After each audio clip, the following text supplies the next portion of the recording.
Senator Bato hihingi ng tulong kay President Trump para ba iligtas si FPRRD.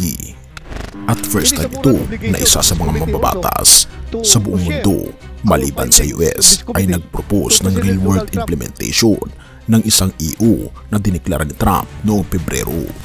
Pero isang malaking pero ang hindi niya inaakala, palasyo bumanat. The palace maintains that cabinet officials have already provided sufficient information during the previous Senate hearing on the arrest of former President Rodrigo Duterte. Led by Senator Amy Marcos, the Senate Committee on Foreign Relations will hold another hearing on Duterte's arrest on Thursday, April 3. In a press briefing on Wednesday, April 2, Palace Press Officer Undersecretary Claire Castro says the attendance of President Bongbong Marcos' cabinet members in the next hearing are no longer necessary. Sa tingin po namin ay sapat na po considering the fact na nagkaroon na rin po siya ng kanyang preliminary findings.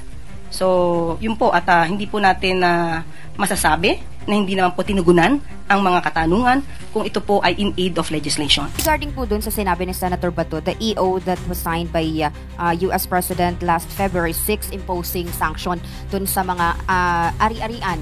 Kasi ang parang gusto po ni Senator Bato na kung sino daw po yung may-ari ng chartered plane na ginamit, kung may ari-arian man daw sa US is mapanagot.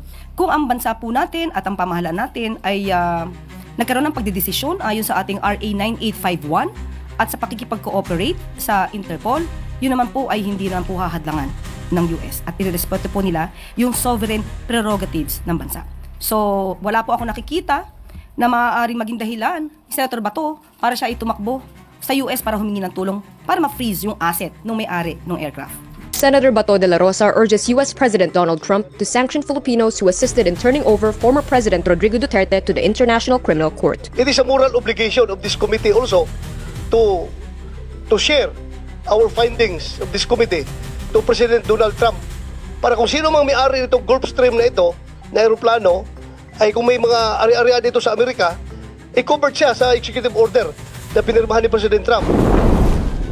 Naisip mo na ba kung gaano ka-epic ang eksena ng isang senador ng Pilipinas ay hihingi ng tulong hindi sa United Nations, hindi sa ASEAN, kundi kay Donald Trump? Oo, kay Trump. Pero teka lang, bago ka mag-react, baka hindi mo pa alam ang buong kwento. Isang araw ng Abril tahimik ang Senado hanggang sa biglang lumabas si Senator Ronald Bato de la Rosa. May bitbit na tila moral obligation daw. Ang hiling niya, ipasa kay US President Donald Trump ang findings tungkol sa isang pribadong eroplano na di umano'y naglipad kay former President Rodrigo Duterte papunta sa The Hague para sa ICC arrest. Aba, sa dami ng pwedeng lapitan, bakit si Trump pa? Pero may catch. Ating pag-usapan ang patungkol sa Gulfstream at ang executive order ni Trump. Sabi ni Bato, ang eroplano raw, isang Gulfstream G550 na naglipad kay Duterte ay pagmamay-ari ng isang Pilipino na posibleng may ari-arian sa Amerika. Kung may assets ka sa US at tinulungan mo ang ICC, baka masanction ka, babala ni Bato gamit ang executive order ni Trump na nilagdaan noong Pebrero. Isumbong natin kay Trump, pero teka, therefore, parang may kulang sa analysis ni Senator at dito bumanat ang palasyo. Habang todo banat si Bato, isang tahimik ngunit malutong na salita ang bumulaga mula sa Malacanang.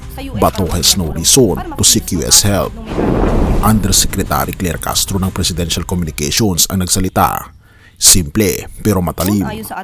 Walang saysay ang paghingi ng tulong sa Amerika. Bakit? Kasi mismong executive order ni Trump ang nagsasabing nirerespeto ng US ang sovereign decisions ng kanilang allies. So saan lulugar si Senator Bato? Kung ang Pilipinas mismo ay nagdesisyong makipagtulungan sa ICC, hindi yan pwedeng kontrahin ng Amerika.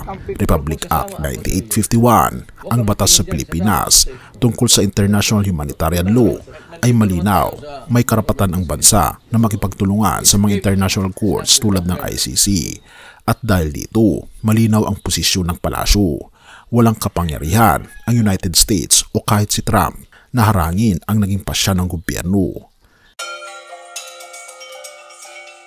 Bago natin ipagpatuloy kaibigan, siya nga pala ang Great Controversy na isa sa mga pinaka-kontrobersyal na libro dahil tumutukoy ito sa mga propesiya sa libro ng Daniel at Revelation na nagaganap na sa panahon natin ngayon bago ang pagdating ng ating Panginoong Diyos ay pinamimigay na namin ng libre sa pamamagitan ng PDF.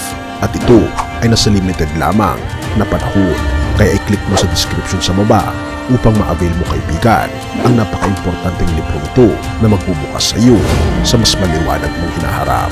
Purihin ang ating Panginoong Diyos at tayo magpatuloy.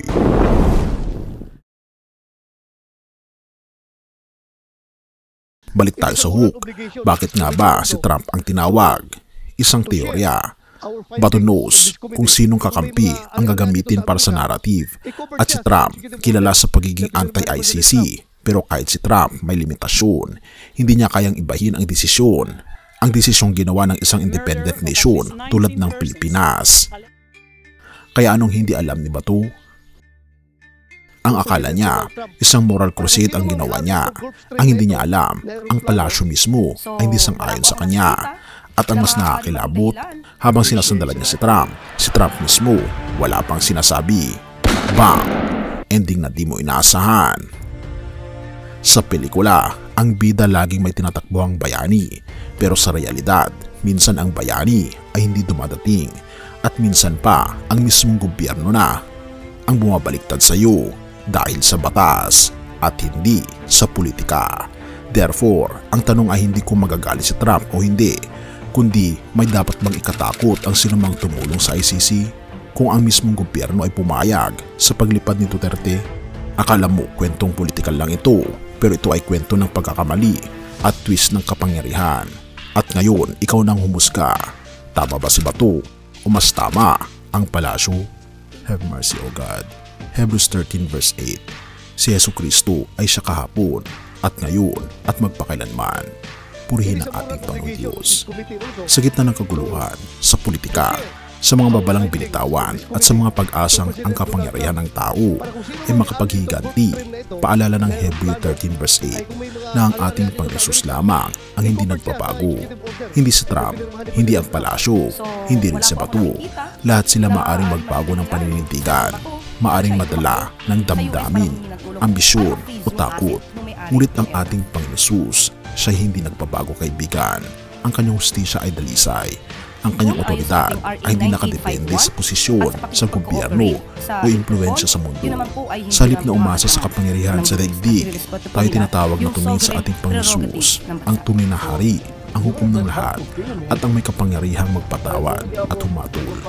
Kaya sa mga panahong kagaya nito, kung saan ang tama at mali ay tila nagkakapalit, kung saan ang makapangyarihan ay nagigiit ng hustisya ayon sa sarili nilang panukat, manatili tayo nakatayo sa ating Panginoon Kristo, hindi sa ingay ng Senado, hindi sa katahimikan ng palasyo, kundi sa kapayapaang galing sa kanyang walang hanggang pag-ibig at katwiran.